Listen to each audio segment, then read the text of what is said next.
to have teamed up with Enfield Libraries just for you to help you become true wild world heroes, linking to this summer's Summer Reading Challenge.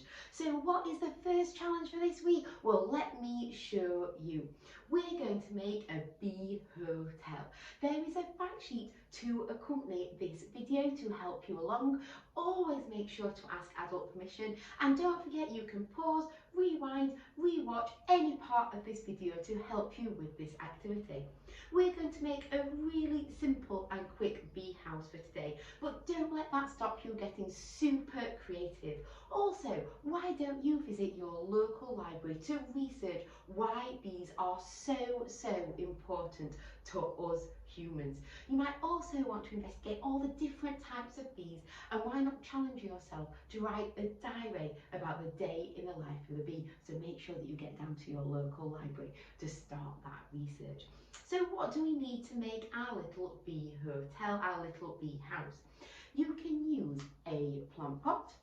You're also just going to need a few stems that you might have found in your garden or out and about, and then just some garden cane, or it might be the hollow of a sunflower or some bamboo.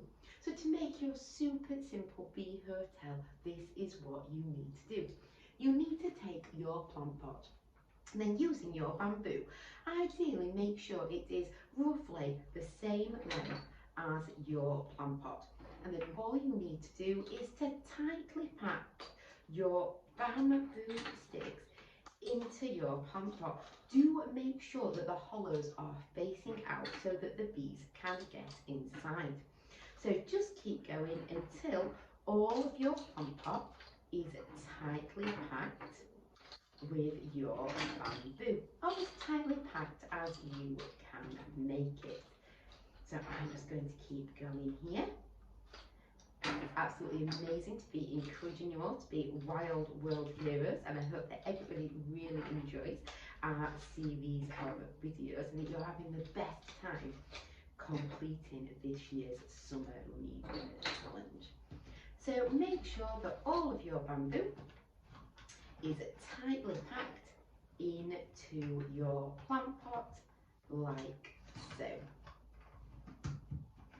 Then all that you need to do is take it outside or onto a balcony or any outdoor space that you have.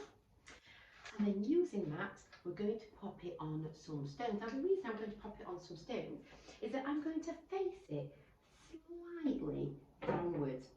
And I'm doing that just in case it rains, so that if it rains, all of the water doesn't go inside. You can then pop that in a nice shaded spot in your garden, and you can provide a really nice little drop-off point for your bees to enjoy.